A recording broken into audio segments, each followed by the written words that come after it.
नमस्कार, स्वागत है आप सभी लोगों का रोजाना। आपको हम नॉन स्टॉप खबरों के माध्यम से देश की राजनीति, अपराध, खुशखबरी, धर्म, आस्था, बॉलीवुड और खेल जगत से जुड़ी हर खबर देते हैं। तो चलिए शुरुआत करते हैं पहली बड़ी खबर से। आपको बता दें, सबसे पहले जान लेते हैं हेडलाइन। आपको बता दें, यूपी चुनाव से पहले शिवसेना का एक बड़ा ऐलान संभव है। दूसरी बड़ी खबर आपको बताएंगे, भाजपा के एक नेता की जवान फिसल गई है। तीसरी बड़ी खबर आपको बताने वाले, योगी सरकार देने जा रही है टैबलेट, किसको मिलेगी। अगली खबर बताएंगे, मोबाइल खरीदा था बात करने के लिए लेकिन हो गया विस्फोट। फिर अगली खबर आपको बताएंगे, तेल सस्ता करने के मूड में है सरकार। अगली खबर आपको बताएंगे, पितृपक्ष जो है कब से शुरू होने वाले हैं। एक्ट्रेस सारा ने अपनी इस फोटो से दीवाना बना दिया। अगली खबर बताएंगे, उत्तराखंड सरकार जल्द कर सकती है बड़ा ऐलान। तो चलिए स्टार्ट करते हैं पहली बड़ी खबर से। पहली बड़ी खबर जो है राजनीति से जुड़ी हुई आ रही है। दरअसल उत्तर प्रदेश विधानसभा चुनाव से पहले महाराष्ट्र की सत्ता में मौजूद शिवसेना ने एक बड़ा ऐलान कर दिया है। उसने कहा है कि यूपी की सभी 403 सीटों पर वह चुनाव लड़ेगी। शिवसेना ने राज्य में अभी तक जो है किसी भी राजनीतिक दल के साथ गठबंधन करने की बात को नहीं कहा है, लेकिन गठबंधन की संभावनाओं का संकेत दिया है। सूत्रों के अनुसार मिल रही जानकारी, शिवसेना कांग्रेस के साथ गठबंधन के लिए तैयार है, क्योंकि कांग्रेस पहले से ही महाराष्ट्र में उसकी सहयोगी पार्टी है। और आपको बता दें, महाराष्ट्र में ठाकरे सरकार बनने के बाद शिवसेना और भाजपा के बीच संबंध तनावपूर्ण रहे हैं। अगली बड़ी खबर यूपी की राजनीति से जुड़ी हुई दूसरी बड़ी खबर है। आपको बता दें, अगले साल होने वाले विधानसभा चुनाव से पहले भारतीय जनता पार्टी ने शनिवार को प्रबुद्ध वर्ग सम्मेलन की शुरुआत कर दी है। और इसी क्रम में रायबरेली में आयोजित प्रबुद्ध वर्ग सम्मेलन में पहुंचे प्रदेश के कैबिनेट मंत्री स्वामी प्रसाद मौर्य के संबोधन के दौरान जवान फिसल गई और उन्होंने बीजेपी की जगह बसपा की प्रबुद्ध सभा की बात कह दी। तो कमाल की बात है। आपको बता दें, पहले वे बसपा पार्टी में ही रहे थे। अगली खबर खुशखबरी है। यूपी सरकार कुशल कामगारों को जल्द बड़ा तोहफा देने जा रही है। 1 लाख कुशल कामगारों को निःशुल्क टैबलेट मिलेंगे। यही नहीं, उन्हें रोजगार भी दिलाया जाएगा। सेवा मित्र पोर्टल की मदद से उन्हें रोजगार दिलाया जाएगा और विशेषज्ञों की मदद से ट्रेनिंग भी दिलाई जाएगी। फिलहाल युवाओं को अधिक से अधिक रोजगार मिले और लोगों को जरूरत के हिसाब से कुशल कामगार मिल सके, इसके लिए कौशल विकास मिशन सेतु काम कर रहा है। तो कैसी लगी इस खबर, इस जानकारी को लेकर आपका क्या कहना है, कमेंट में अपनी प्रतिक्रिया दें। अगली खबर, यूपी सरकार एक बड़ा फैसला करने जा रही है और पीएम मोदी की डिजिटल इंडिया मुहिम में लगातार जो है आपको बता दें सरकार काम कर रही है। तमाम सरकारी विभागों को कैशलेस करने के लिए व्यवस्थाएं सुनिश्चित की जा रही है। इसी कड़ी में परिवहन विभाग भी डिजिटल पेमेंट की व्यवस्था करने की तैयारी कर रहा है। लखनऊ में यात्रियों के लिए नगर बसों में जो है क्यूआर कोड व्यवस्था शुरू होने जा रही है। इस व्यवस्था के चलते यात्री आसानी से क्यूआर कोड से जो है टिकट खरीद सकेंगे।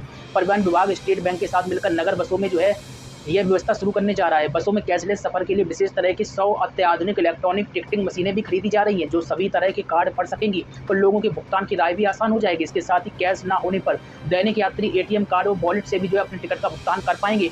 तो लखनऊ से इसकी शुरुआत हो रही है। अगली बड़ी खबर आपको बता दें, अभ्यर्थियों से जुड़ी हुई है। लखनऊ विश्वविद्यालय द्वारा अगस्त में कराई गई उत्तर प्रदेश संयुक्त प्रवेश परीक्षा बीएड की काउंसलिंग 17 सितंबर से शुरू होगी। 4 फेज बाद एक पूर्ण प्रक्रिया में होने वाली इस काउंसलिंग का पूरा शेड्यूल शनिवार को जारी कर दिया गया है। संयुक्त प्रवेश परीक्षा की राज्य समन्वयक प्रोफेसर अमता वाजपेयी ने जानकारी दी कि अभ्यर्थी लखनऊ की विश्वविद्यालय की वेबसाइट जो है उस पर लॉगिन करके, जहां से अभ्यर्थियों ने ऑनलाइन आवेदन पत्र भरा था, काउंसलिंग के लिए पंजीकरण कराकर शुल्क और अग्रिम शुल्क जमा कर विश्वविद्यालय महाविद्यालयों को चुन सकते हैं। काउंसलिंग संबंधी विस्तृत जानकारी वेबसाइट पर उपलब्ध करा दी गई है, तो जाइए आप चेक कर सकते हैं। अभी एक और अच्छी रात भरी खबर निकल कर आ रही है। दरअसल उत्तर प्रदेश से ये खबर है, कोरोना की रोकथाम को लेकर जांच और टीकाकरण का सिलसिला लगातार जारी है। और आंकड़ों के हिसाब से राज्य में 10 जनपदों में सिर्फ 14 नए कोविड संक्रमित मरीज मिले हैं, जबकि 19 लोग इलाज के बाद जो डिस्चार्ज कर दिए गए। पिछले 24 घंटों में 2,17,869 सैंपलों की जांच हुई। खास बात यहाँ पर यह है कि राज्य के 34 जनपद ऐसे जहाँ कोरोना का एक भी केस नहीं, जबकि 65 जिले ऐसे हैं जहाँ पर संक्रमण का कोई नया मामला सामने नहीं आया। वर्तमान में एक्टिव केसों की संख्या 184 और रिकवरी दर 98.7% है, जो उत्तर प्रदेश के लिए काफी अच्छी बात है। बड़ी राहत भरी खबर निकल कर आ रही है। त्योहारी सीजन से ठीक पहले लोगों को राहत देने के लिए सरकार ने खाद्य तेलों की खुदरा कीमतों में कमी लाने की तैयारी शुरू कर दी है। सरकार ने पाम ऑयल जो है, सोया तेल और सूरजमुखी तेल पर मूल सीमा शुल्क में कटौती की है। वित्त मंत्रालय ने इसके बारे में जानकारी दी। वित्त मंत्रालय ने एक सूचना में कहा है कि कच्चे पाम तेल पर आयात शुल्क को 10% से घटाकर 2.5% कर दिया गया, जबकि कच्चे सोया तेल और कच्चे सूरजमुखी तेल पर इसे 7.5% से घटाकर 2.5% कर दिया गया। यह अधिसूचना शनिवार से प्रभावी भी हो गई, तो निश्चित तौर पर इससे जो है तेल के दाम घटेंगे। अगली खबर, मध्य प्रदेश से अच्छी खबर निकल कर आ रही है। यहाँ के सरकारी स्कूलों में जो है मिड डे मील के लिए फर्श या मैट पर बच्चों को नहीं बैठना पड़ेगा। अब उनके लिए सरकारी स्कूलों में डाइनिंग टेबल बनाया जाएगा, यहाँ पर बैठकर आराम से मिड डे मील में खा सकेंगे। इसके अलावा अब प्लेट लेकर लाइन में लगे रहने की जरूरत भी नहीं होगी और सर्विस के तरीके को भी बदला जाएगा। डाइनिंग टेबल पर सरकारी स्कूल के बच्चों को मिड डे मील देने की योजना की शुरुआत जो भाजपा सांसद ज्योतिरादित्य सिंधिया ने आपको बता दें गढ़गुआ से करने वाले मध्य प्रदेश के इस जिले में अब तक 20 सरकारी स्कूलों में इस योजना के तहत डाइनिंग टेबल का निर्माण भी हो चुका है। वहीं जिले के 80 पंचायत के 100 सरकारी स्कूलों में इस योजना को लागू करने का भी टारगेट रखा गया। तो वाकई में कमाल की योजना है।